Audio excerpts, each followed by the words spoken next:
Allison. Let's inspire adventure today. So, welcome to What Lights Us Up. Thank you so much for having me. I'm excited to talk about adventure and just have a conversation with you. Who doesn't love travel? I love adventure.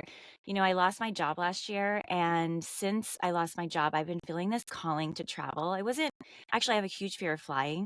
So, I wasn't a huge traveler before. And I've gotten so many signs to travel. And from literally like hiking a summit that inspired a new friendship to a solo trip to Greece. So Amazing.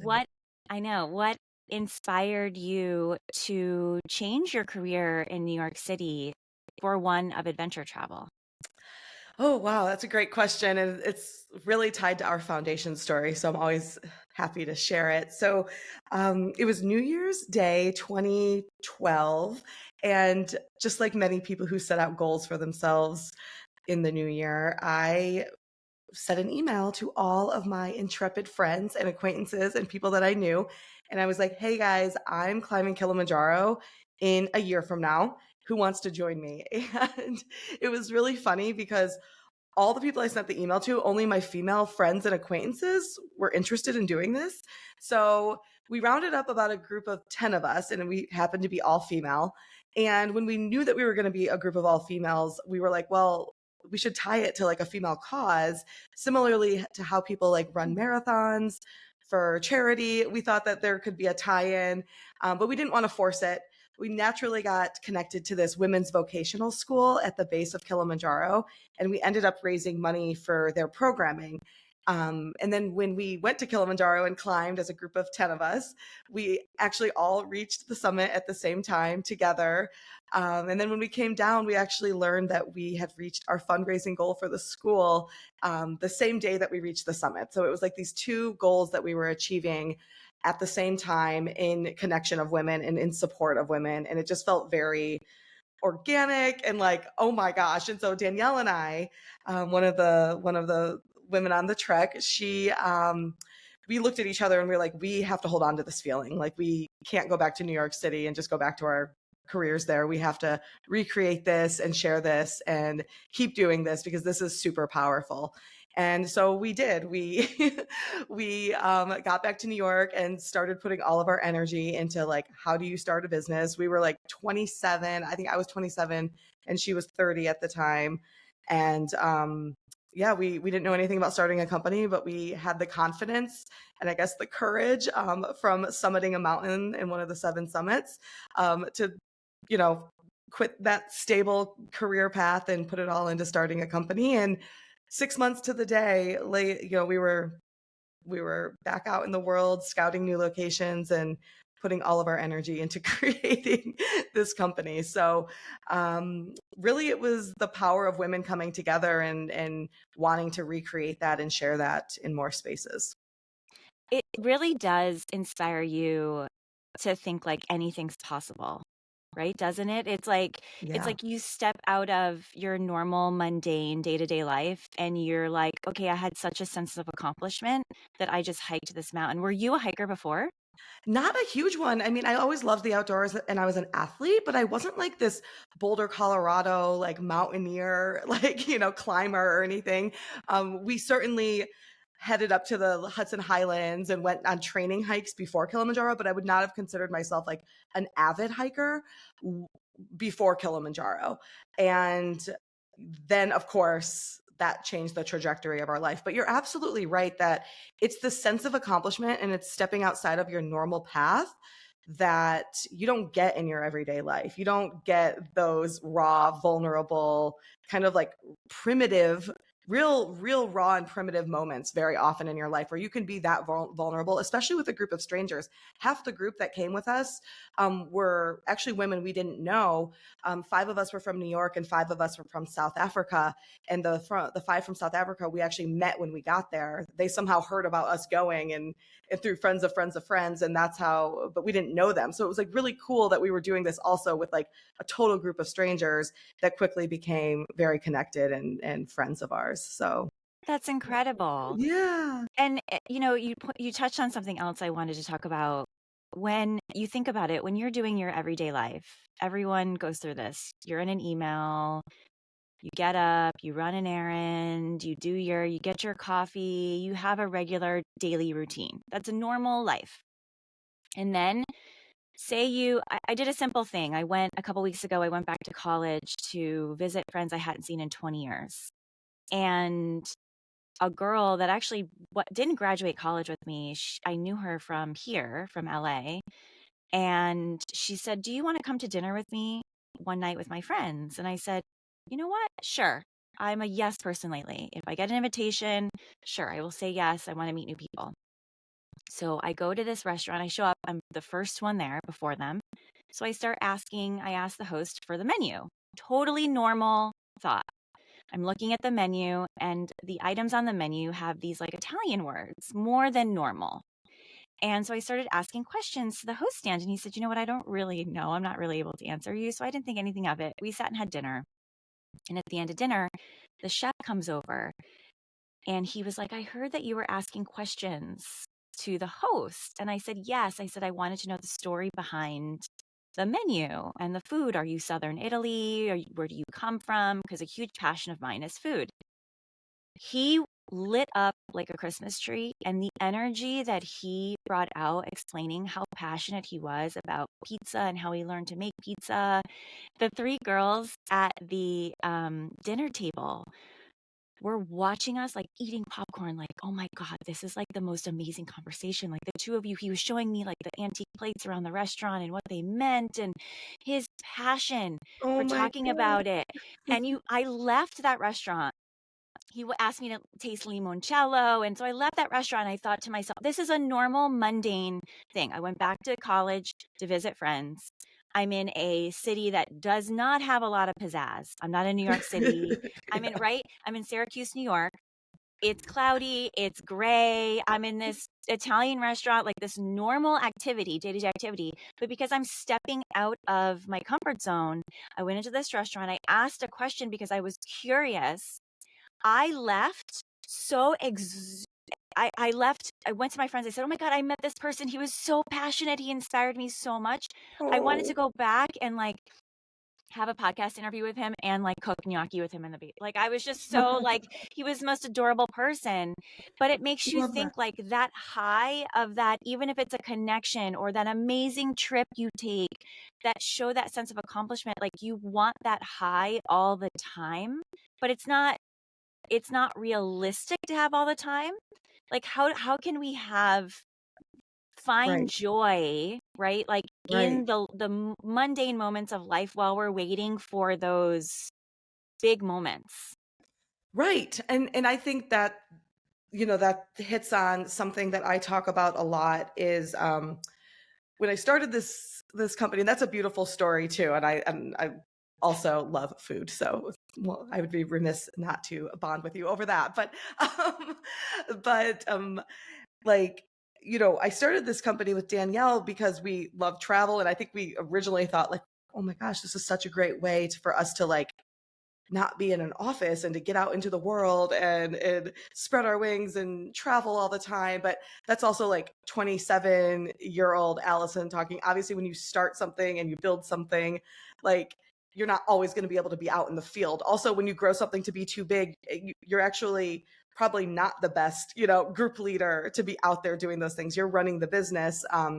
So now that we're in our 11th year and been doing this for over a decade, we very much are back in the office and kind of like it's funny because we like started this to not be, but now it's like building something that we believe in. And my point with all of this is that because we don't go on that many trips throughout the year, we both have families. We're, us being out of the office, like definitely slows the company down. So we're very selective about the trips we actually do go on.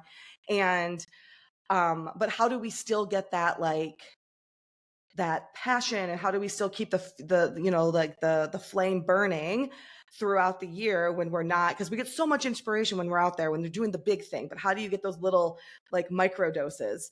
And I think it's like I think it really is like about finding your community and being able to like have little bits of that feeling that you get on like a big adventure, at least for the world that I live in, like getting little bits of that throughout the year through community meetups. I luckily live in an area where a lot of events happen. So there's a lot of like tourism board that host dinners and talks and documentary screenings. And I think just like taking a night to go and connect with your people, even if they're not your close friends, they're still in your circle, right? They're still in your community. They still share a global mindset, like, connecting, having those big conversations.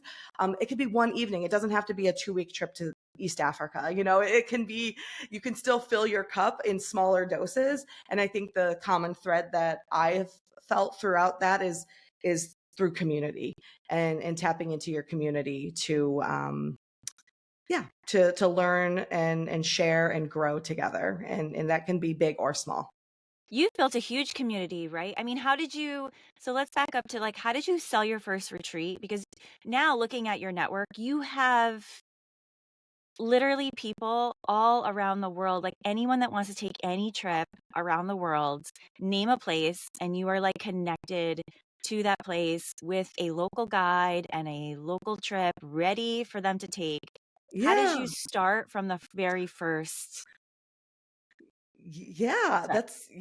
that's a great question. I know it's so fun to go on a trip down memory lane. And I think so. You're right that we do have like a very strong community. We have partners on all 7 continents. We have done adventures on all 7 continents. I think right now we have adventures happening on 6 of the 7 continents. So, certainly, it did not happen overnight. But when I think back to that very first adventure, it's, I think it's honestly like people wanting to be a part of something that is big and new and support. People want to support.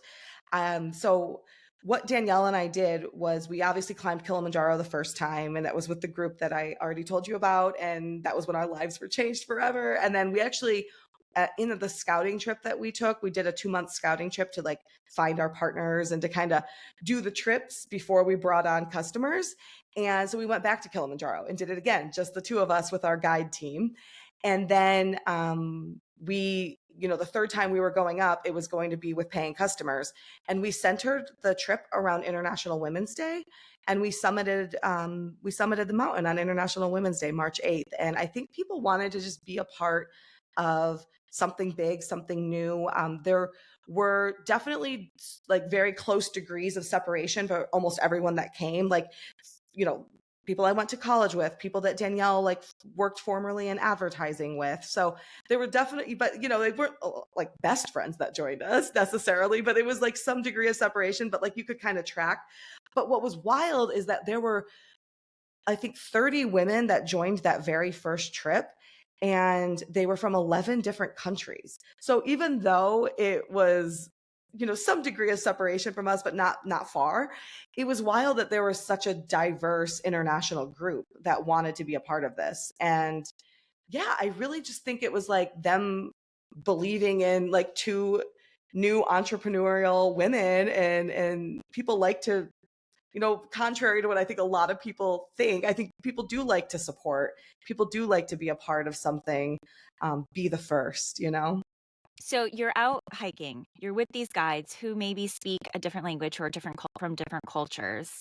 How did you actually translate your idea of, hey, I want to start a business where I'm going to post to sell maybe to Americans or someone else who's going to buy a trip to come back here? Will you, and I'm assuming it'd be some kind of a conversation like, hey, I have this idea. Would you be willing to help me host this trip and then create it in a way where the experience occurs the way you've had it in your mind? Because I'm actually doing that right now with my cousin in Italy. I'm hosting a retreat, and she lives in Italy, and we just met last year. And so there's that cultural difference of what is a Yeah, retreat, and then how do you plan it, and so there's that trust. totally. Totally. So I would say that it's super important to find the right partner. And we can't do it alone. It's not even fun to do it alone. It's not responsible to do it alone. We're better together, right? And so luckily in the destinations that we plan our adventures, there are destination management companies, DMCs, local outfitters, local partners that have a lot of experience working with the American market, and that also,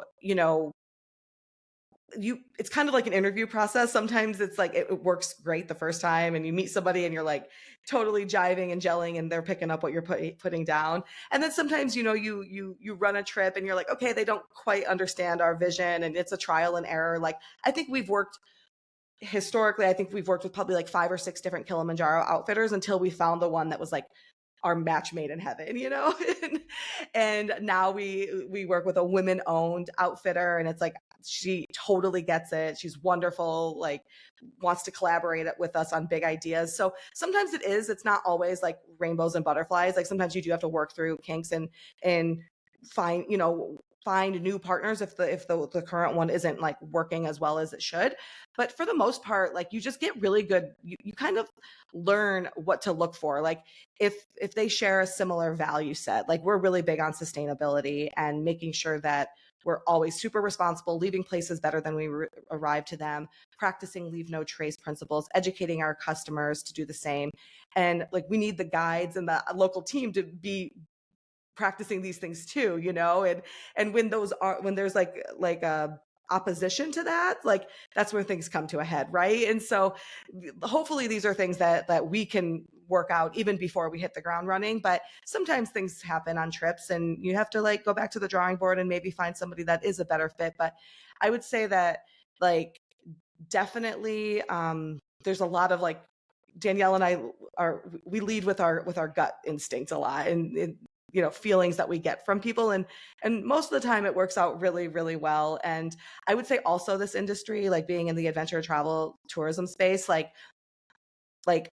referrals are huge. So having other partners that refer other partners that can help you grow and help you expand to new destinations, like referrals is from both like word of mouth from customers, but also referrals within like supplier and operators. Nothing is better than that. How do you navigate language barriers? Like say you're planning a trip in a country that doesn't speak a native English language, or you're in a rural area of a country that doesn't have English Yeah. speaking. So I would say most guides that are dealing with like the Western market are going to be trained in English language. And if the guide isn't, then the outfitter that you work with or the local operator you work with usually sends a translator.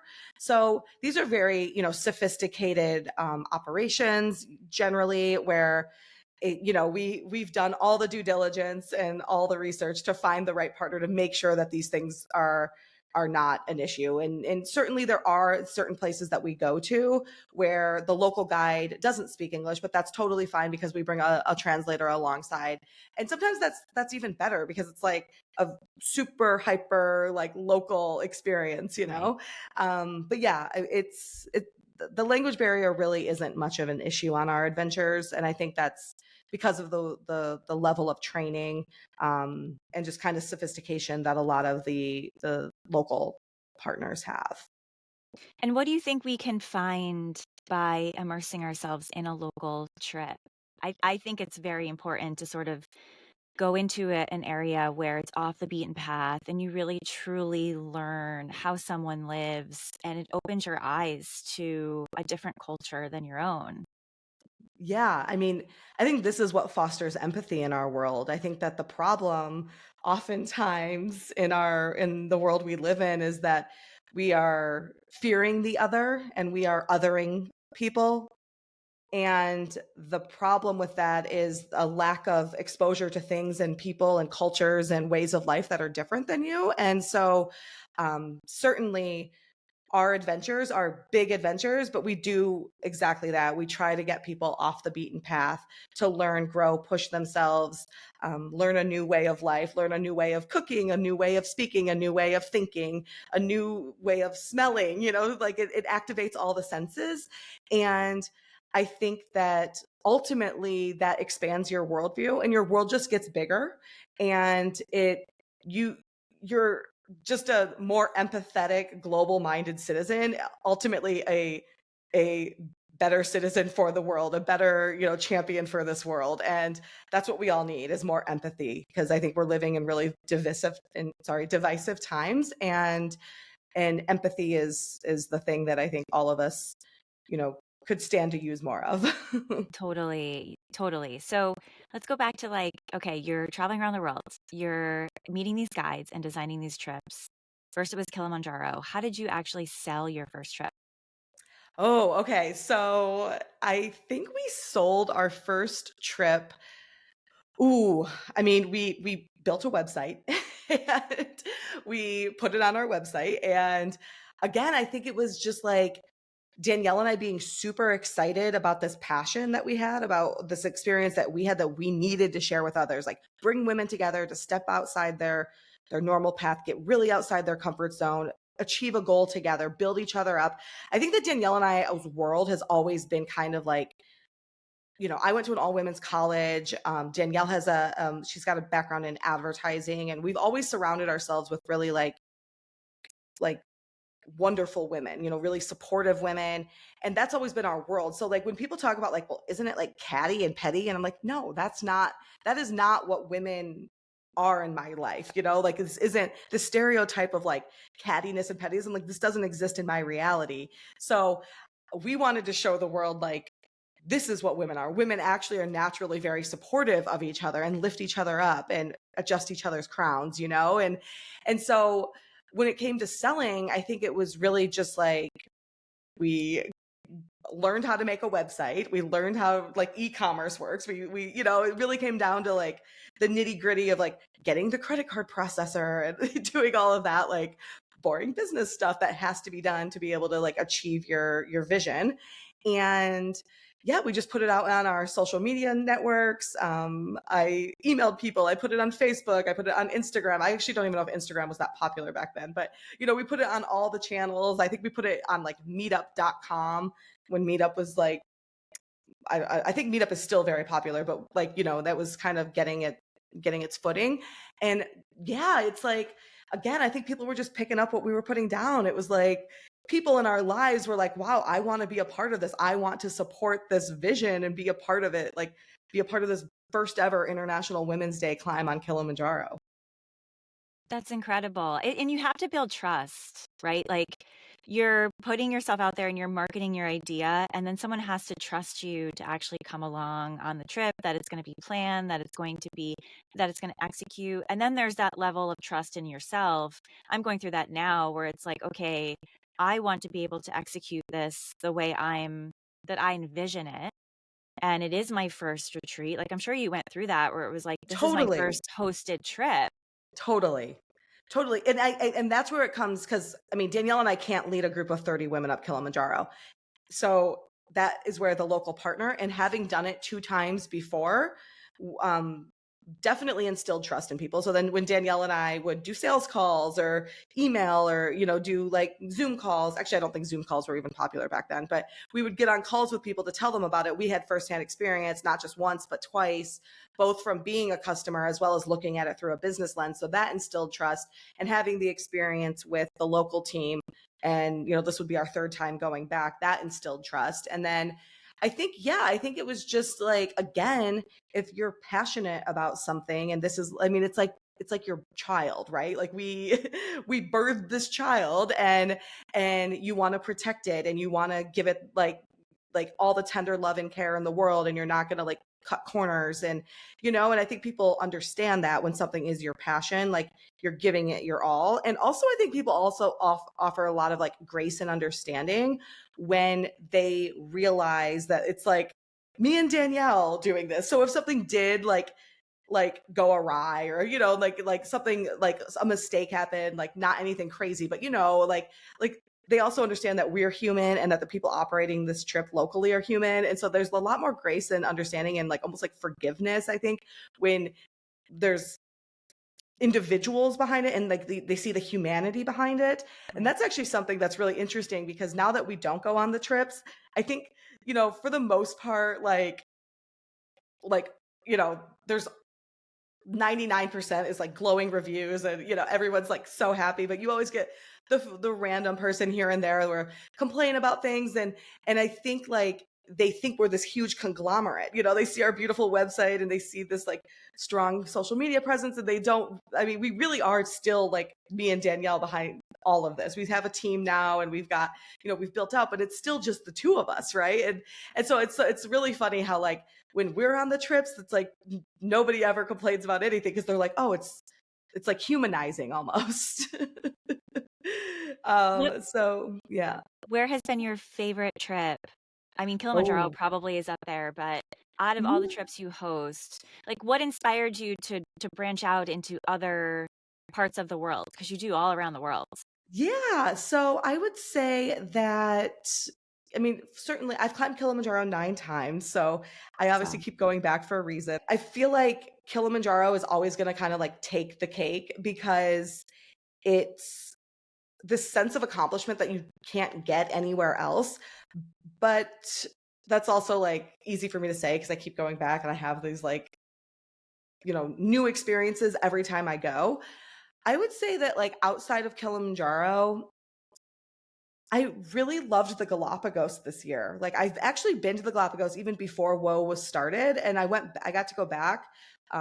Gosh, it would have been 12 years later. So I got to go back earlier this year, and that was like 12 years since the last time I was there. And like, oh my gosh, like just I just love wildlife. I love animals. Like they're so friendly there.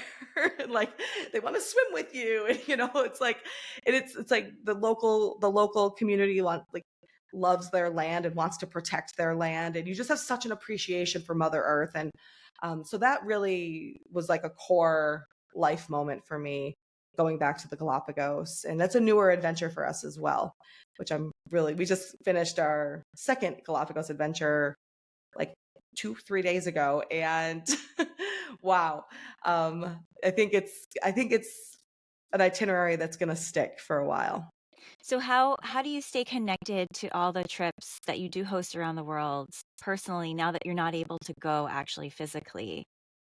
Yeah, that's a great question. So we have a team of 24 group leaders, and obviously we have probably 15 local partner teams in the different destinations that we're currently in. We have more partners than that, but that's probably the current active partners that we have trips to. And it's I think making sure that our group leader team, we call them gals, group adventure leaders, so we love acronyms. And I think just staying connected to them. We do group leader trainings. We do empower hours every quarter where we have different like kind of skills development and continuing education to help them be able to do their role as a gal better. We do briefings, we do debriefings, we do welcome calls with the groups, and these are all touch points for us to stay connected to our group leader team, and also for us to join these calls and to meet the travelers. And then also a lot of times we'll bring in the local partners. They'll join the calls. We'll do briefings with them. We do debriefings with them. I try to do site visits whenever I can. I was able to go and bring my family to Peru. My son was only 1.5, and we went to Peru and Machu Picchu with our partners. And our partners there have a daughter who's 1.5 as well, or was 1.5 when we went. And so like our kids got to meet. So everything comes back to the community, and our group leaders are like an extension of us. And having touch points, I think, is super important, and just staying connected. And that's why I still like doing sales calls after all these years. I still talk to the customers, and I still like get on welcome calls. It just, I don't ever want to be like that far removed from the business. I want my hands in all of that because that's what I think helps us stay connected and passionate about the places and the people that we're connecting to. Um, It yeah. sounds like you got really clear on your values and then stuck with that as you started to scale. And I know coming from me, who is literally like this person who's trying to on a solopreneur opportunity, but someday I hope to get to be an entrepreneur where I can scale, or anyone listening who is trying to grow their passion into a business. it's like how, it's imagining you scaling this one idea from Kilimanjaro and selling that one first trip and then literally building it from there. I mean, it's obviously taken you years and you've built it with a co-partner, your friend. And it's amazing. I wanted to touch on this. It's amazing that you have stayed friends through it all, because Oh, that's challenging in itself. yeah. Like, how Yes. can we, right? It's like it's challenging even to keep a relationship next door versus like around the world or with someone that you're in business with.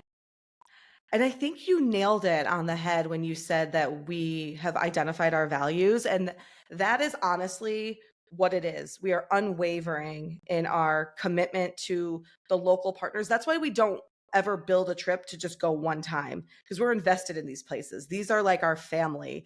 So, you see a lot of travel that is like, let's go here, let's go here, let's go here. And it's like one and done. And like, that's the like opposite of what we want. We want to invest in people and places, and we are unwavering in our ethics, our values. Just we always say, when you speak to everyone, you speak to no one. You have to have a point of view. You have to have a perspective and a voice, and yeah, be unwavering in that. Like it's because what what you put out in the world, like your people will find it. They'll come, people will pick up what you're putting down.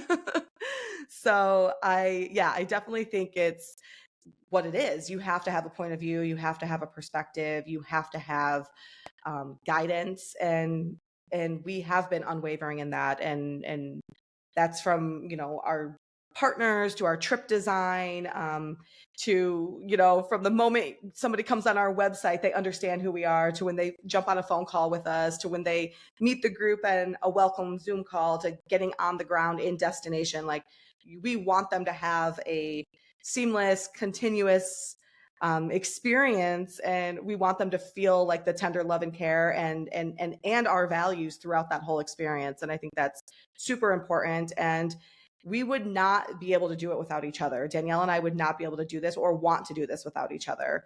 We're best of friends, but we're also each other's mirror. We're each other's gut check. We are business partners, but like, first and foremost, we are like friends, and we work really incredibly together and very complementary. Very lucky.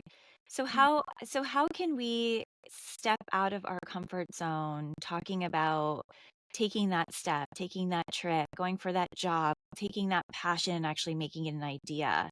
But a lot of people have fear to take that step. How is it going to work out? Am I going to lose that friendship? Am I going to, all of the things? How can someone step out of their comfort zone to go after their passion or their Yeah. adventure? So I would say that if you want to take that like first step, that first plunge towards like a passion project or an idea, or even if it's like asking for a raise or quitting your job or doing something big and bold that does seem intimidating and going outside of your comfort zone. I mean, the I always think of like the alternative is also scary, right? The alternative of not following your passion and not doing that, and time going on, and thinking in what if mentality, that's also frightening. So what do you have to lose by going forward and asking for the big thing, or taking the plunge and doing the big thing? Um, if nothing else, you're going to learn, you're going to spread your wings, you're going to grow your world, you're going to connect with amazing people. So I think what's scarier is not doing it and thinking what if. And if you're thinking about going into business with your friend and worried about the what ifs, again, I think we can't live in the what if too much, because a lot of that is debilitating and stops us from moving forward. And I think like fear can stop you from moving forward, and we don't want to live in that like fear-based mentality, right? So yeah, like I would say that the things that we worry about are oftentimes, like, as we've always been told since we were children, 99% of the things you worry about never happen. And I think that's true even to this day, and even to like all the intrusive thoughts that enter our minds as adults. Like, most of that is not reality and does not come to fruition. So how should someone, you have an overwhelming choice of trips to choose from. If someone was going to come to your website and choose one of their trips, how should they make that choice? Oh, that's a great question. So if somebody were to come to our website and see the whole menu of adventures, which is overwhelming, probably, like where do I even begin? I would say you have to ask yourself, like, what do you want to get out? What are you looking for? Like, if I were to ask you, Christina, like, when you think about a next big trip you want for yourself, what are you looking to get out of it? What is your why? And What are I'm you going to go looking back for?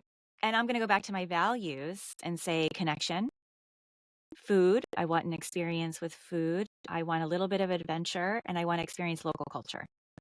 So I would say that Mongolia and Galapagos come to mind for you because they are heavy on culture and food is phenomenal in both and different and going to challenge you in various ways. And the connection is just inherent in any of our trips. So you've kind of got that built into everything. And the adventure is still there. But it's not, when I hear little adventure, I hear like, okay, you're looking for like maybe a 2 out of 5 on the difficulty scale. You're not looking to go summit one of the 7 summits right now, but you still want to be active on your feet, challenging yourself, pushing yourself. And then, maybe still having a hotel bed at the end of the night, not like maybe a camping situation. So Mongolia and Galapagos come to mind for you. I hear Mongolia it used to be very remote, but now more and more tourists are going there, right?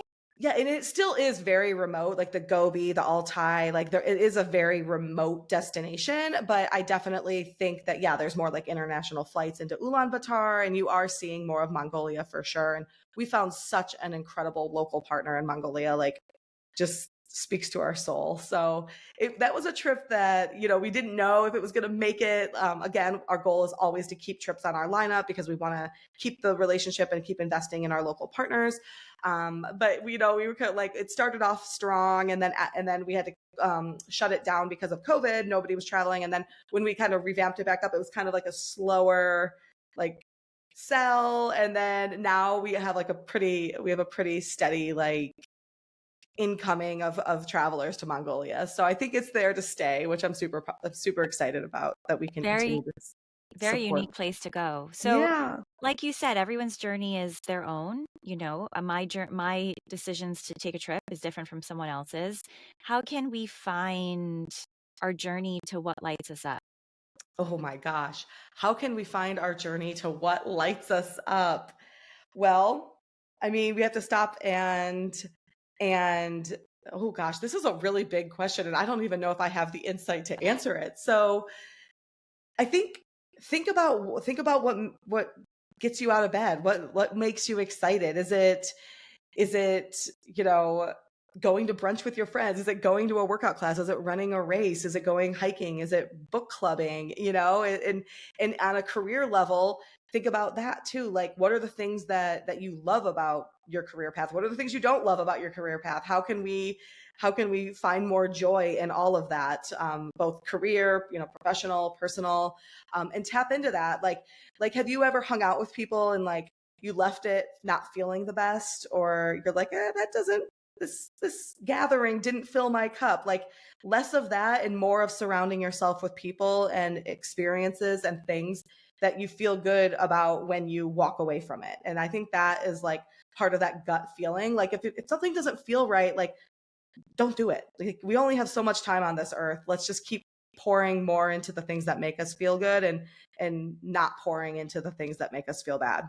And I think that can help guide you into that attitude, that outlook can help guide you into many things in life, personally, professionally. Certainly there's always going to be things, especially on like a business side, that you're going to have to do that are maybe don't come naturally or that aren't as fun. But as long as the fun and the joy are outweighing the not so fun and the bad, I would say, then I think we're good. That's what I keep saying is, as long as the good keeps outweighing the bad, like then we're winning here. Because certainly I'm not gonna sugarcoat this and say that like entrepreneurship and business ownership is 24/7 rainbows. It's not. Like, there are certainly days where I question what I'm doing and why I'm doing this. And, you put all your heart and soul into something. And if a trip doesn't sell and you're like, oh my gosh, like, wow, we spent like hours, countless hours building this. And then just for it to not move forward, you're like, what is the point in this? You question everything. But good thing that there's not very many of those, and there's a lot more of the positive coming in. I love that. And how has this whole journey changed your life? Oh, I mean, this journey is my life. This journey is my complete identity. My friends are because of Whoa. My family has joined Whoa. My sister, the first time she left the country, she came to climb Kilimanjaro. Like, what a big trip to go to Tanzania. And my sister's friends have come. My friends have come. I mean, my friends from college, like my entire world, like our husbands are, all the people that are connected to Whoa, and the husbands are friends, and it's what I live and breathe every single day. I mean, I literally could not imagine what my life would be without. This is my life. This is my complete identity. Like, my son, I think about like the books he loves. They're books that I got him when I was traveling in the world. Like, his favorite book right now is the ABCs of the Galapagos, and he knows like all these animals, that I don't even know, like an albatross and a cormorant, and he's 2, and I'm like, oh my gosh, like, I picked him up this book on my travels, and now I get to show him pictures of my travels. It's like so intertwined into everything that I do. Like, yeah, I mean, like, my life is just, it's like, I don't even know who that person was before Whoa. And because 11 years ago, it's a long time ago. And yeah, Because you so had one that's, feeling. Because you yeah, had yeah. one feeling that you followed and you decided that you All could not do it. That's exactly it. We could not do it. There was no, this was our life's work. This was our life's calling, and there was no alternative. There wasn't like well, maybe we could potentially sprinkle some ideas and see if people like it. No, we were full. I mean, you don't quit your New York City career if you're not all in. So Well, thank you so much for this conversation. And please tell us where we can follow you, find your trips. yeah, thanks so much for having me, Christina. And you can follow Whoa on Instagram, Whoa Travel. It's WHOA Travel. A lot of people misspell Whoa, but we're also an acronym, which I did not mention. We're Women High on Adventure. So that's a fun way to remember it. So yeah, Whoa Travel everything. Instagram, Facebook, whoatravel.com. You can email us at info@whoatravel.com. And we've got a team like almost 24/7 managing the inbox. So reach out, let's talk adventure, let's talk passion, let's talk career, personal life. Like, we love it all. And yeah, we're here to connect. Let's travel. Yeah. Thank you so much.